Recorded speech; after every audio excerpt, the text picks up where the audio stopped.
Assalamualaikum warahmatullahi wabarakatuh. A'udzubillahi minasyaitonirrajim. Bismillahirrahmanirrahim. Fa aida tazhabun. Maka kemanakah kamu akan pergi?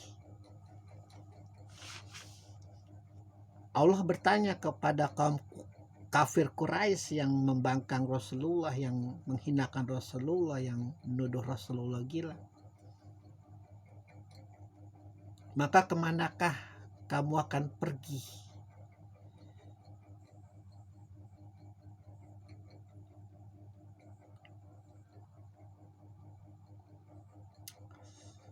Ini masalah masalah logika bercampur dengan keimanan.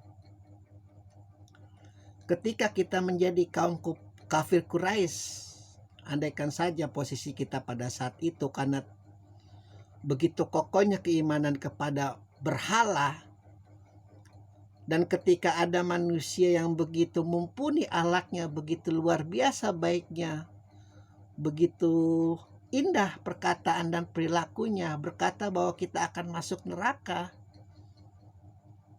karena tidak percaya akan hari akhir yang orang itu sampaikan. Lalu ketika orang itu berkata, lalu kemana kamu akan pergi? Ada kemungkinan kaum kafir Quraisy pada saat itu terpecah menjadi dua. Kalau mereka yang tidak memiliki ikatan kuat, apalagi ikatan ekonomi atas penyembahan berhala itu yang menjadi sokongan ekonominya, sokongan kemuliaannya, sokongan keningratannya, itu mungkin akan tergugah hatinya. Oh ya sudahlah, kita lihat saja nanti mungkin apakah Abu Sufyan yang benar dan kawan-kawannya itu yang menjadi poros, menjadi apa sih kalau di dalam dunia politik itu, menjadi musuh, bukan,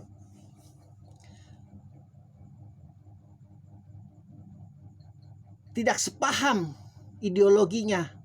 Ya pasti mereka yang tidak memiliki ikatan batin kuat dengan berhala itu akan melihat hasil akhir, akan melihat bagaimana perjalanan Rasulullah melawan Abu Sufyan.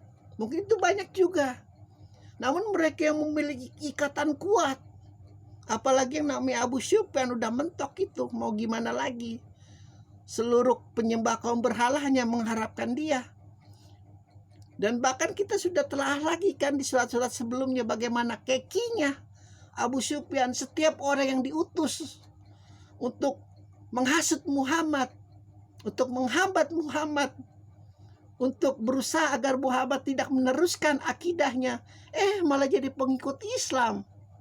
Geramnya luar biasa sampai dia mengeluarkan strategi. Ayolah sebentar saja aku nanti akan menyembah Tuhanmu dan engkau menyembah Tuhanku, dan Muhammad tampik. Jadi ada dua poros kemungkinan pada saat itu ketika Allah mengatakan kemanakah engkau akan pergi, ketika Muhammad mengatakan tentang hari kiamat itu yang pasti akan terjadi. Apakah kau tetap dalam keyakinanmu menyembah berhala yang kau anggap itu adalah agama nenek moyangmu, atau engkau akan menjadi status quo? Dan mungkin juga tidak mungkin, malah akan ada yang tercerahkan, akan ada yang berpihak kepada Muhammad, akan ada yang berpihak kepada kaum muslimin. Dan tentu itu pasti mereka kaum-kaum yang sangat tertindas, yang zalim, yang bagaimana merasakan manusia tapi tidak dijadikan manusia di dalam sebuah lingkungan masyarakat, hanya menjadi sampah, hanya menjadi beban. Pasti itu akan larinya kepada Muhammad. Sebenarnya Allah ingin mengatakan hal seperti ini. Aku ini Tuhan pencipta alam semesta, dari ujung langit sampai ujung bumi, sampai bawah bumi, kanan kiri atas belakang, surga neraka, ini aku yang punya. Lalu ketika aku mengeluarkan maklumat lewat Rasulku dan kau membangkang, kau masih mau ikut dengan berhala-berhalamu. Nanti kalau sudah kalah, kau sudah menjadi tulang belulang, lalu kemana kau akan pergi? Makanya sekali lagi, yang paling apes itu musuh para nabi. Padahal yang lebih jahat, yang lebih jalim, yang lebih ingkar, yang lebih dusta, yang lebih bajingan banyak dibanding Abu Lahab, Abu Sufyan, Abu Jahal, Abu Kotok, Hindu dan kawan-kawan. Wow, udah gak berjumlah, tapi tidak menonjolkan diri untuk menantang Rasulullah, menghakimi Rasulullah. Padahal mereka itu masih berkeluarga, berkerabat dengan Rasulullah. Kan sudah dikatakan di dalam sebuah perjamuan hidangan makan, ketika Rasulullah mengundang para pembesar kafir Quraisy sampai 2 kali. Nah, selalu Ali yang percaya, pada umurnya masih sangat belia.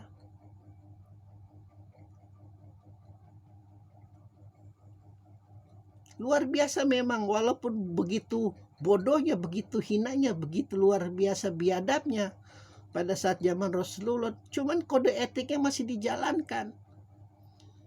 Ketika raja singanya, ketika raja diraja, kaum kelompoknya itu sudah menerangkan Rasulullah dalam perlindunganku, baik Abdul Muttalib, baik Abu Talib, bahkan ketika duanya sudah meninggal, masih perlindungan di Khadijah, atau Khadijah dulu yang meninggal. Sejarahnya mana yang benar? Masih tidak berani, namun ketika ketiga-tiganya itu sudah tiada, banyak sebagian berpendapat Abu Bakar langsung yang maju dengan segenap hartanya, dengan segenap jiwanya, makam penghamba, benar-benar penghamba. Bahkan kalau Rasulullah suruh Abu Bakar terjun itu ke jurang, mungkin dia terjun. Saking menghambanya kepada Allah, saking menghambanya kepada nabinya. Tidak bisa dipungkiri, karena Ali miskin, keluarga Nabi itu miskin. Ada hak andil sahabat Rasulullah yang paling kaya itu Abu Bakar, tidak bisa dipungkiri sejarah. Makanya umat Syiah yang terlalu membenci sahabat para nabi, hati-hati. Karena Allah berkata sendiri, berlomba-lomba dalam kebaikan.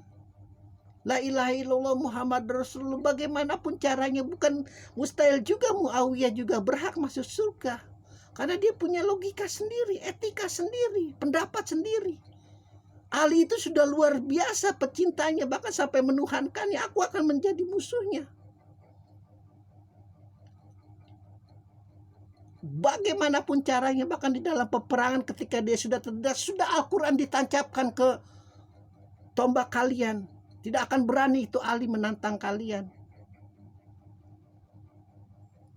Nanti di hari penghisapan itu terjawab semua pertanyaan.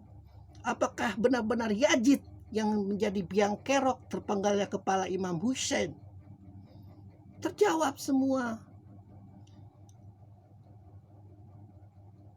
Makanya dengki itu luar biasa memang, dendam itu luar biasa. Itu sudah bernanah di hatinya iblis laknatullah, yang tidak mungkin akan bisa disembuhkan kalau tidak masuk neraka, dibakar di neraka.